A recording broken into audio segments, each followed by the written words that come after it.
Yo, what's going on, snipers, and welcome back to Akron Zips Dynasty mode here in CFB 26. So last episode, if you did not catch it, we had the finals, and unfortunately for us, we lost our second championship to Eastern Michigan. It was a tough episode in that sense because we definitely thought we had the better team on paper, and unfortunately we lost, which also resulted in us losing players due to graduation and all that. So unfortunately for us, there's a good chance that our team probably drops off more in overall next season. Obviously, we were expecting drop off last offseason, but it didn't happen. But I do expect some drop off this year because we did lose people like Jennings and all that, which is a huge loss to us because obviously we don't really have a number one quarterback. So I'm expecting our team to not be as strong, but I'm hoping that obviously we can kind of figure ourselves out a little bit once it gets back to the playoffs, because I think our team will be good still enough to make the playoffs.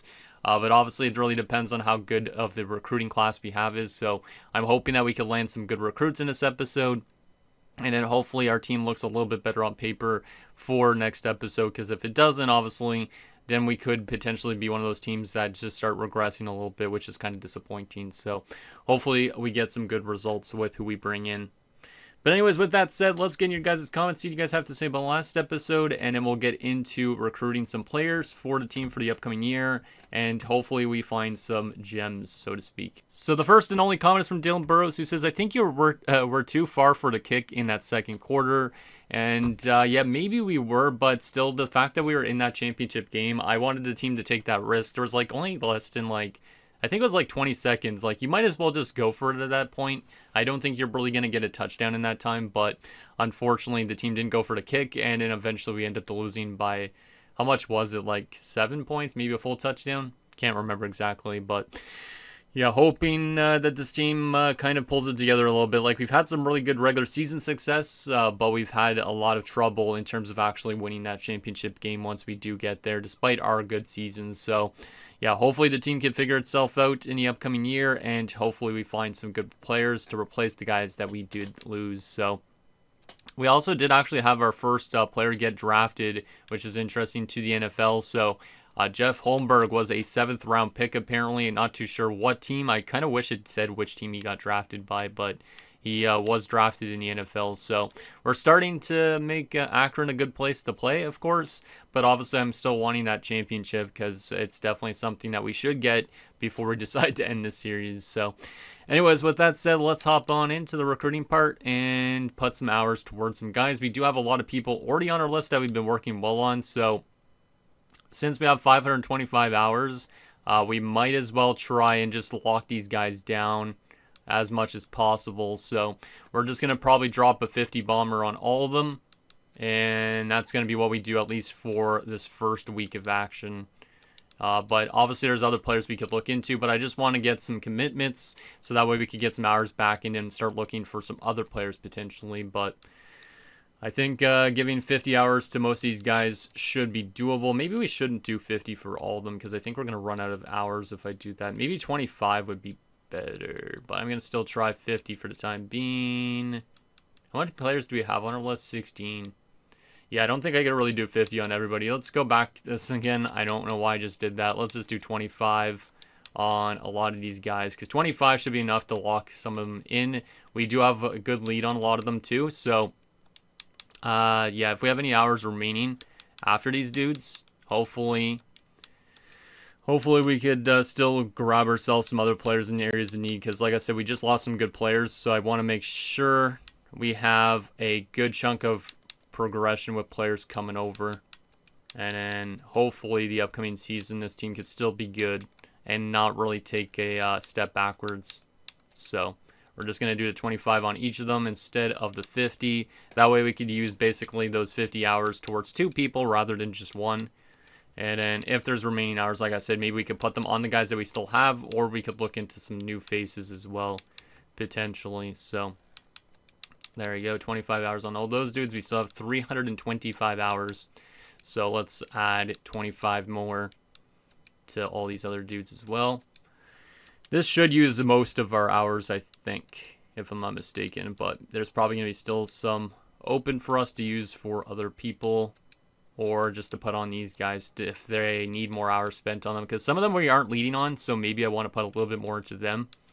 That wouldn't be a bad idea. So 25 on all those dudes. We still have 125 hours. We weren't leading on guys like Hannah yet, so let's go to Hannah and also add a 10. And let's do a 10 also on Ansa, I think. Yeah, 10 on Hansa. Actually, we'll add a 5 as well to some of these dudes, too. Let's just do 40 on these guys since we're not leading on them. Stewart, we weren't leading on yet either, and we're in a bit of a tight race with him. So let's do a 10 and a 5. Hicks, are we leading on him? Yes, we are. Oh, yeah, we're in a recruiting battle for Ahmad, so we probably want to spend a full 50 on Ahmad. There's no question about that. So we'll do a 50 still on Ahmad just because of how close that race is. This race we're trying to come back in, so maybe a 50 bomber on this one would be okay. So let's just do a 50. That knocks us down to 30 hours. Anybody else in a really close race? Not you. No, no, no. Rest of these ones we're pretty much leading on pretty easily. So with the remaining 30 hours, let's go look at some other people here. We probably need ourselves a quarterback quite convincingly. We could get somebody to transfer here, but I'm not too sure if I really care about getting guys that are transferring. Is there a 4-star quarterback I could look maybe into? Probably not. So a 3-star quarterback then, and where does one have us? This guy has us as number 1. We already have him actually technically as a target, so maybe we don't even really need to look for another one. But it wouldn't be a bad idea just to find another option, maybe?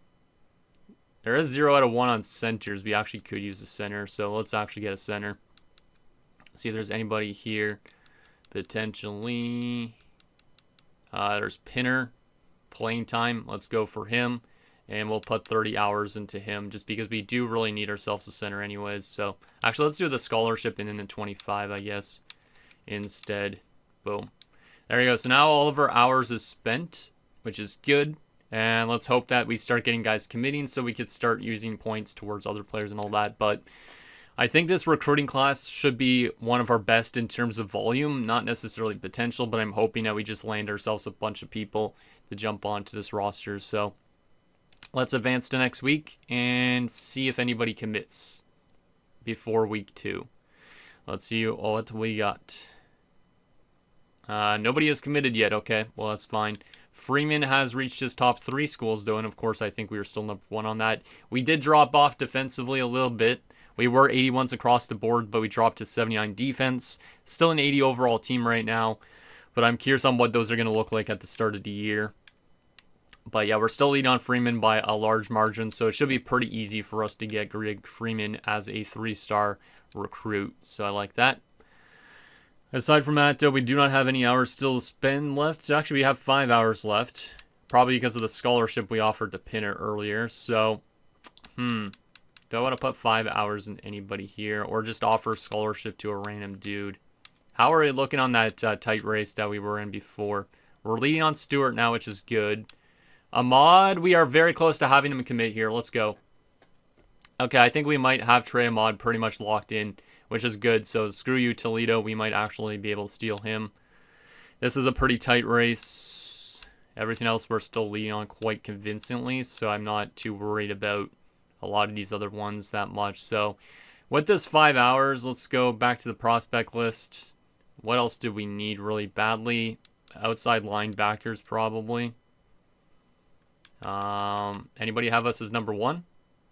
That's a 3-star recruit, Fullington. Championship contender. Sure. Let's go to Fullington and just offer him a scholarship. We are currently number 1 on his list already, so we might as well try and improve that by offering him a scholarship. There's nothing else I could do to him for hours, so let's hope that some people commit so that way we could put maybe a bit more hours into him for next week. But let's advance to week 3 of this off-season recruiting period and see if anybody commits, which somebody probably will, right? Yep, there you go. Our first commitment is quarterback Javon Short from Suffolk, Virginia. Who knows, if he's good enough overall-wise, he might be the starting quarterback next season just because we lost Jennings. So welcome aboard to Javon Short. Aside from that, we also do get another commitment. Trey Ahmad has committed here, which is a big one since we just beat out Toledo from Blue Springs, Missouri. So welcome back, or not welcome back, welcome in Trey Ahmad. And that's our only commitments that week. So we do get 2 commitments, but obviously we still have some other people getting pretty close, probably within the next week or so. Let's go back to the recruiting update. So yeah, we're still leading on guys like Fong, also Harris, Grubbs, and Fullington. So don't really need to worry too much on some of these other schools. I'm surprised that we're leading so much on Fullington. We just offered him a scholarship, and that was it. But he already has a big lead on everybody else just because I guess he had interest in us before. Alright, so now that we had 2 commitments, we will get some hours back, which is always good to see. So with 80 hours, we could definitely put a little bit more hours into Fullington just to help us lock him in maybe a little bit more. So let's just give him a 25er. And then with the 55 hours we have left now, we're going to look into some more players in areas of need. Trying to think of which areas we need the most. Cornerbacks, it says only 1 of 6. So probably a cornerback wouldn't be a bad idea in that sense. Anybody have us as number 1? There is some, but they're usually pretty low-end players. There is a 3-star that has us as number 2. But Toledo is very close to reaching the top 5 already. Like, they're definitely way ahead on a lot of people. This one's a little bit more of a tighter race, so let's throw our name into the hat for Ragamba and also for Apple. There's a huge lead on that first school, for their first school, so we're not going to go into Apple, unfortunately. You know, apples are goated fruits. This guy's a close race for Cologne. Sure. Let's do both those cornerbacks, and we'll offer them both a scholarship just to help out with the hours a little bit. And we will offer a 25er to Ragamba. We'll offer 5 there to this. And we'll do a 10 and a 5. And that means we still have 5 hours left that we could put into somebody else. Which we're literally leading on most of these guys, so it's not too much of a worry. But I just want to put 5 hours somewhere else. So we might as well put on Ansa since we're currently 3rd on his list. Which I can't put 5 hours into him unless I was to remove hours, but I guess I'll put it on Pinner. Yeah, we'll put it on Pinner, I guess, because he could actually take those hours, so boom. All right, so all hours are spent. Let's advance to week 4 and see if we get more commitments, which we probably should be soon. Let's see. Yep, we do get a commitment. Ricky Duggins from Sumter, South Carolina. All right. Ricky Duggins, welcome aboard. And that's our only commitment that week. So a lot of these other players are going to be obviously committing in this last week, but at least we do get Duggins. Our conference prestige is a D+. Damn, that's pretty low. I'm kind of surprised it's that low, but oh well.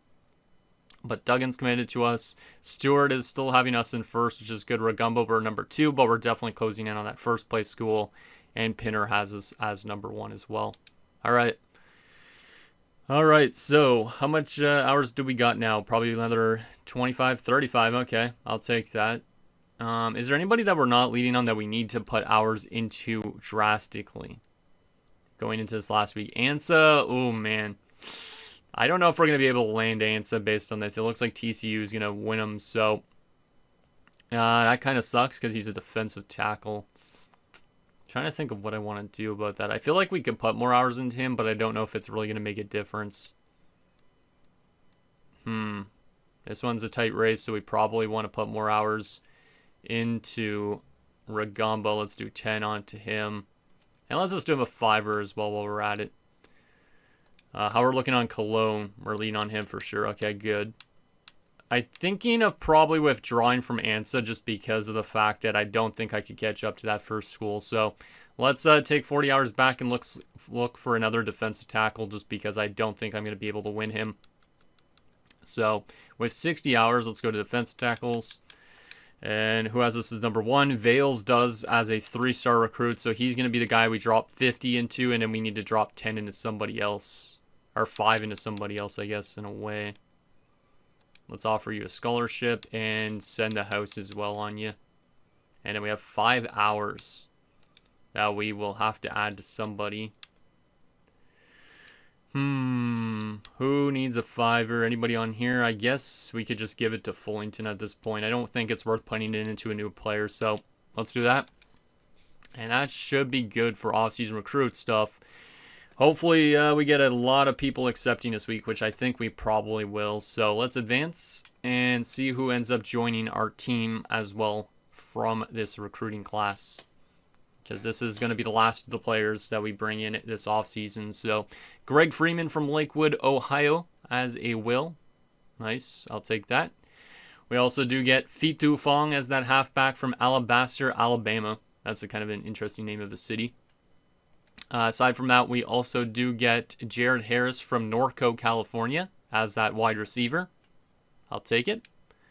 We also do get J.J. Burt from Sumter, South Carolina. So that's the second player from Sumter, South Carolina as a wide receiver. We also do get Jose Grubbs from Euclid, Ohio. Or Euclid? I don't know how it's pronounced, but he's a tight end anyways. So there's Grubbs. We get Marquez Below from Norco, California. Another guy from Norco, too. Right tackle. We do get Trent Hirschberger from Morristown, New Jersey. So welcome aboard to the Hirschberger. Deontay Hicks from Woodbridge, Virginia as that free safety. We also do get Darren Stewart from South Jordan, Utah as that Mike. We also do get Byron Hanna from St. Peters, Missouri as a 2-star strong safety. Oh yeah, that's right, because we couldn't get any of the other strong safeties. I forgot that we looked into a 2-star strong safety. So he's not the craziest, but he's at least a player, so we'll take him. We also do get Christian Pinner as that center from Danville, Kentucky. We do also get Robert Ragamba from Berea, Ohio as that cornerback. So nice to have Ragamba. We do get Roland Bigsby from Belglade, Florida as a tight end. Okay. We also do get Ben Guzman from Wayne, New Jersey as an edge rusher. Holy crap, man. This is a big recruiting class. Melvin Fullington from Bowling Springs, South Carolina. I'll take that. Jelani Colon from Delray Beach, Florida as a cornerback. That's not it yet. Manny Vales as that defensive tackle we just looked into from Charlotte, North Carolina. And that's it. So an absolutely huge recruiting class for us this year.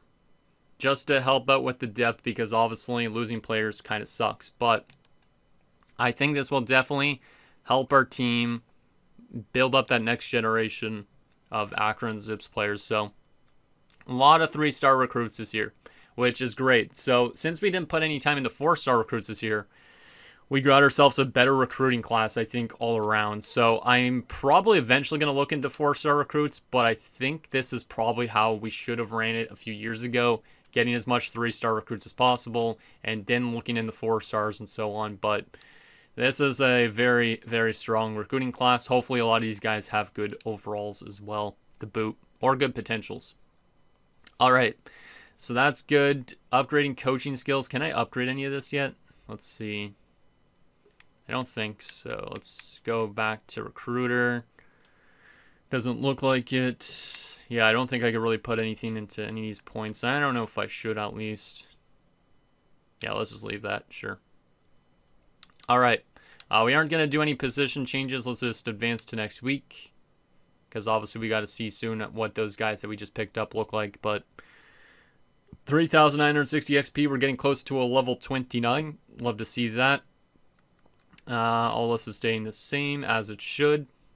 And we should be getting close to looking at a roster, right? Okay, we got a notification here. Dev trait upgraded to star. That's actually pretty awesome to see. We did see this type of thing a couple of off seasons ago with one of our players, but Scroggins has his dev trait go to a star potential, which is awesome. Scroggins has been a pretty good player so far. Was actually really decent in his first season, so I like to see that. All right, anything else in terms of updates on that? The answer is yes, there is. As you can see, Dubois also developed up to an impact. He was originally just a normal, but now he's an impact. I like that. So welcome to, or not welcome aboard to Dubois, but thank you, Dubois, for getting better.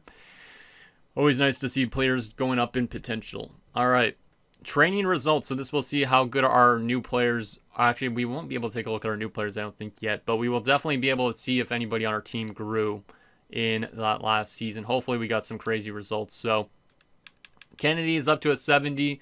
There's a chance he might be our number 1 quarterback, so obviously not as good as Jennings, but he's still okay, and he was actually decent when he did play last season a little bit. So there is Kennedy. Halfback-wise, we didn't have anybody. Fullbacks, McKillop jumped to a 73. I'll take that. Wide receivers, Amerson's up to an 81. York up to a 79. Dora up to a 73. And Christmas a 72. So Dora grew the least, but I feel like Dora was decent at times, so I don't mind that. But Brock York got the most with 13 growth points. Tight end, nobody. Left tackle, nobody. Left guard, nobody. Centers, Nwosu went up to an 85. That's good. That's good. Right guard, Coates up to a 92. Wow. Yeah, Coates is probably going to be one of those players that also get drafted in the NFL, I would assume, at some point. He's really good. Carlos is a 76. Grassu is a 76. Treadwell 70. And Duggar as well. Right tackle, Whiting is up to an 81, or Whitting. Stefan is up to a 79. Skashi up to a 77. Nice. And Rochelle up to a 73. Edge rusher Kinder's up to an 83. I'll take that as well for sure. Then also Nagy is 77. Krumholz 74. Atawagi 72. Defensive tackles, Clements is up to a 92. Clements is definitely somebody I could get drafted into the NFL as well, I think. Bargava up to a 74, Whitehair 74, Vales a 73. Some of these are guys that we did recruit this offseason. Vales was one of them. He was definitely on a different team last year, but he's not super high overall, but he definitely will help with the depth on defensive tackle. Sam Crispin's up to a 75. Okay. Mike Steinbach's up to a 75. Vales is up to a 71. The Wills, O'Leary's up to a 79. Fullington, who we just brought in as well, is a 74. So a couple of these guys did play last season, but that's okay. Boyman is an 80. Ragamba's a 76, who we just brought in as well. And Cologne is 74. So yeah, we did bring in some people that weren't technically high schoolers, but that's okay. Free safety, Scroggins is up to an 81, as we saw, and up to a star potential. Witherspoon up to a 70. Strong safety, Dubois is a 73. He was only like a really low overall before that, so he's developing nicely. Kicker, Lacouture is up to an 82, and punter, Incognito is up to a 79. So I don't think we're as strong as we were before, but we do still have some 90-plus overall players, some guys that might get drafted into the NFL, which is kind of nice. So there's that. Let's advance to the next week so we could take a look at what those other guys we picked up are looking like. At least it seems like we didn't pick up a ton of people that were JUCOs and all that, but I probably should have went more for high schoolers, I guess, in a way. We're not going to encourage any transfers because we need to have as much bodies as we can get, so let's just skip through that because it's just kind of rude to just get rid of those guys if we can. Let's see what we got next. All right, skip through that, and we could take a look, I think, at some player potentials. Yes, we can, because we're at the preseason already. So let's go to our depth chart here. Actually, let's go view roster here, and we'll take a look at each position and take a look at the guys that we just picked up. So starting off with Javon Short, he is only a 64 with a normal dev trait. He's definitely not the starter, but he could definitely develop, hopefully, to being a starter down the road. We probably still want to give him some games because he does want playing time. But Kennedy's obviously going to be the number one right now. Aside from that, Fitu Fong is a 69 overall with impact dev trait. All right. Duggins is a 68 with normal dev trait. So far, no star dev traits. McKillop was already here. Wide receivers, Harris is a 65 with an impact dev trait. I'll take that. And then J.J. Burt has an impact dev trait, but he's already a sophomore, so I'm not sure if he's going to get much better than that, to be honest. Tight end, Bigsby's a 66 with impact dev trait, and then Grubbs is a 62 with impact dev trait. So some of these guys are a little bit low overalls, but they have the chances to boom, potentially, in the offseason with growth, I'm guessing. Then we also have Pinner, 61 as a center with normal dev trait. We also do have Hirschberger, 65, as a normal dev trait. So far, not getting a lot of crazy players. But at least they're 3 stars, so they could definitely grow. Below is a 66, normal dev trait. At least some of them have mentals, though. Guzman, I think, was already here. Yeah, I think Guzman was already here. Trying to remember which guys were already here last season is kind of tough when there's such a lot of players on our roster. Defensive tackle, I think all those guys were here already. Just got to double check on all this. This Vallis, I don't know if he was. I feel like he was. I don't know. Stewart definitely is a new player. Darren Stewart's a 67 with impact depth rate, so solid pickup there. Aside from that, Freeman is a new player. He's got a star depth trait, so that's good for Greg Freeman. He could become the #1 guy eventually, maybe. But Larry O'Leary's pretty good too. But still good to see Freeman has a star depth trait. Cornerback, Ahmad is one of those new people. We just barely won. He has normal depth trait. So that kind of sucks, but he's a 66. Cologne's a 75, though, which is awesome as a junior. So he definitely was on a different team before, just like Ragamba. But those guys will help make an impact right away, I think, which is good. Free safety, Hicks, I think, is new. Yeah, I think he is. 68 overall with normal dev trait. I guess technically any of the freshmen technically would be new. Strong safety, Hannah should be new, I think. Yeah, Hannah's the 2-star strong safety we brought in behind Dubois. He's only a 60 with normal dev trait. All right, kickers, we didn't bring anybody in, and same with punchers, so... Yeah, our team definitely, I think, is not as strong as last year, but I do still think they're good in a way because we have some really good high-end talent, but there's still work to be done for sure. So, is there anything else we need to do before we end this episode? I don't think so because we don't need to recruit. Is there anybody we need to redshirt for the upcoming season? Because some people will not be getting playing time. Let me actually go back here for a second. We'll go to the depth chart instead. See if there's anybody that won't be getting playing time. So I don't know if Short's going to be getting much playing time, but I guess if Kennedy gets injured, he would. Is there anybody that should be... Let's see. I don't think so. Some of these guys might not be happy with their ice time, or not their ice time. What am I saying, man? Their playing time. There's definitely no ice in this game, but I think it should be okay not to redshirt anybody. If you guys know anybody on this team that should be redshirted, let me know, and then I could redshirt them before next episode. But I think this team is still going to look decent on paper going into the upcoming season. But definitely the biggest what if, in my opinion, is how we're going to play in terms of our quarterback. Because obviously if we still would have had our boy in... whatever his name was again. I'm thinking of Kennedy that's on our team right now. Jennings. If we would have still had Jennings going into the season, I would feel much better about our offense. But since it's Kennedy, it's like, I'm not too sure. Like, Kennedy has had only 1 year of experience. He only played a few games, did have a 50% completion rate, but is he going to be super good for us this year? Tough to say. Tough to say. But there's definitely some players on this team I think that are close to leaving as well. Like, can I go to all players on this team? I guess I can't. If I get out of the depth chart, I just want to see if I could sort by people that might be leaving this team at the end of the year. Oh, yeah, I can. So if I sort this, yeah, Clements is a senior this year, so I think this is his last year. Like, it's all these seniors that are probably going to be graduating, so... We're probably going to lose a lot of our higher-end overall players at the end of the season. So I'm not too sure if this team makes it back to the championship game. If they do, I don't know how we're going to look next season. But hoping we can obviously bring in some good recruits again.